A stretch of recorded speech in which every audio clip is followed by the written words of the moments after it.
We've spent decades saving for retirement, but now that it's finally here, spending that money feels surprisingly hard. Does that sound familiar? Can you relate to that? I don't think you're alone. And here's the thing, when we stay stuck in saver mode, it can actually be hurting our quality of life. Retirement's not just about having enough money, it's about learning how to actually spend it. Hey guys, welcome back to Old Guy Talks Money. I know me personally, one of the things that I've struggled with as I've moved into retirement is letting go and realizing that, I've worked so long to accumulate enough to comfortably retire on. And now I've moved from, saving and growing net worth to now actually having to utilize that to live. And it's been a little uncomfortable. If you said to me, what are the two things you're worried about in retirement? I'd say one is running out of money and the other is not spending enough money.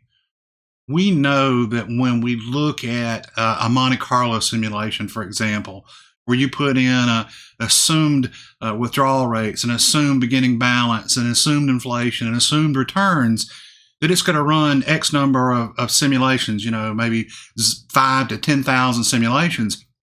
And it's going to give you a range of outcomes. Well, some of those outcomes you end up in with much, much more than you started with. And in some of those, you run out.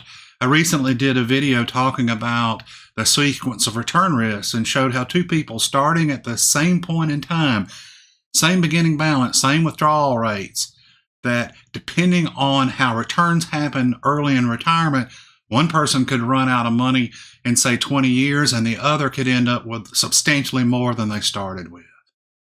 But why is it so hard? I think one of the reasons it's so challenging is an emotional resistance. After years of watching your savings grow, seeing that number go down can feel unsettling.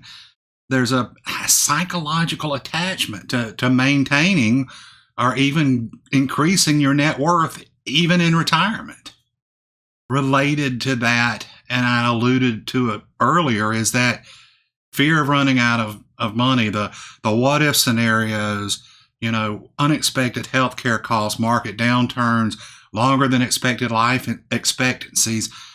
All these things can make spending feel risky. So we move into retirement. There's also a loss of structure. If you think about it this way, when we're saving for retirement, you've got a clear goal. I want to reach this number. In retirement, there's no more fixed milestone to guide our decisions. For years, every time you spent money, you knew your next paycheck would refill the account. But in retirement, that cycle flips. Now every dollar spent feels like your savings are shrinking with no automatic replenishment. And lastly, I think there's some guilt associated with suspending. It causes anxiety, even if it's things we plan for, like travel or home improvements or hobbies. Anything we spend on like that can feel excessive. Go back to what I said earlier. We're used to seeing that balance go up. We're used to being able to replenish it with our paychecks. And now that balance is going down. And it can cause us to feel guilty for that. Flipping that mindset from accumulation to spending is challenging. I think it can be done. One of the things that I think would help is if we all had a well-established, a well-thought-out drawdown plan. Something structured like the 4% rule or other tailored strategy. We've talked about guide rails on the channel before. There's a bunch of them out there. But knowing that you have a clear framework to work within helps your spending feel more controlled. Another thing you can do is separate your spending cash from your investments. Now, this is one of the things that I did. When I went into this year, I fully funded my entire year of spending in January. And all my investments are doing their own thing.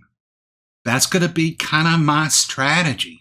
I like this idea of setting up sinking funds and living expense funds for the entire year in January, knowing that money is there and knowing that I don't have to worry about taking anything from my investment accounts I think this dovetails well with that idea of keeping 1 to 2 years of cash.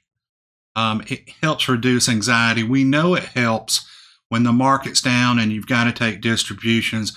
But I do think separating those two, so you've got your spending cash in one bucket and your investments in another, and then you replenish that spending cash periodically, I think that helps.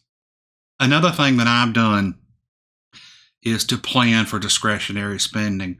I've talked about it before, but it bothers me now. I've said it. One of the things I don't like about retirement is not getting a paycheck. I just don't like it. I like knowing that as I spent money, I was replenishing it. We've been through that. So what I've had to do is become very, very specific about spending.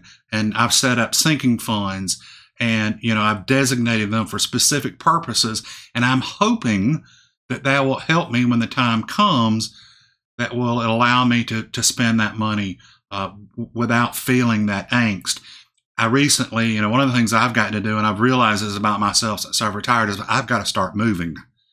I sit in here and do my videos and my research and all that stuff, but I don't exercise enough. So I bought a treadmill. I haven't gotten it yet. It should be in this week, but bought a treadmill. Well, the way I bought that treadmill was I had been saving, cash. And y'all don't laugh at me, but I love this idea of using the cash envelope system for my discretionary spending. So I've been stuffing cash for a miscellaneous purpose, decided I needed to buy a treadmill, and I had the cash available. But I'm having to make myself be very, very specific about these spending goals.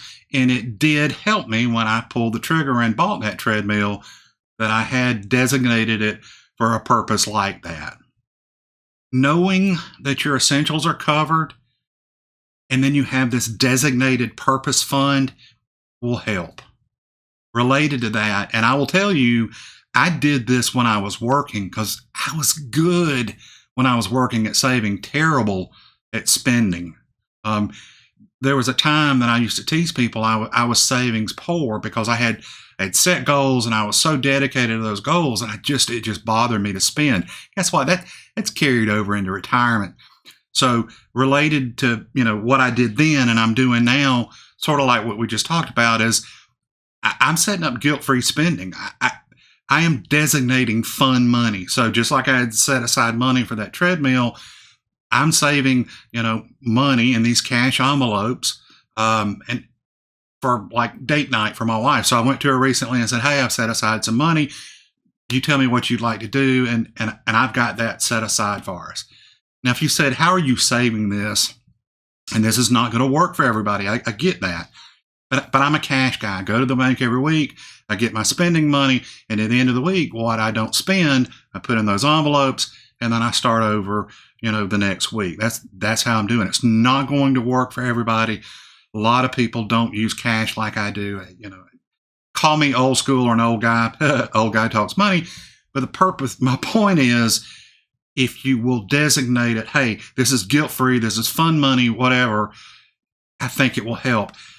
Another thing that I think can help is celebrating these small spending milestones, or maybe they're large spending milestones. So for instance, I know that I want to go on a trip. I know I want to go on an international trip. We haven't picked a place yet, but I am slowly setting aside money for that purpose. And I think when we actually book that trip, I want to celebrate that milestone of, hey, I was able to designate this money. I was able to set it aside, and then I was able to spend it and actually enjoy it and feel guilt-free about it. So guys, that's my thoughts. I know it's not easy, and I hope this helped maybe give you some things to think about. And if you're enjoying the content, well, you please hit that like and subscribe. It will help me grow the channel. Let me leave you with one last thought. For years, and for many of us, it was multiple years or decades, we've been in that saving for later mode, always putting money aside for the future. Guys, the future is here, and we're now in the living for now mode. It's exactly what our retirement saving was meant for. It's not reckless spending. It's fulfilling the purpose of all those years of hard work and discipline. Guys, go out and enjoy your life. Thanks again for watching, and I will see y'all in the future.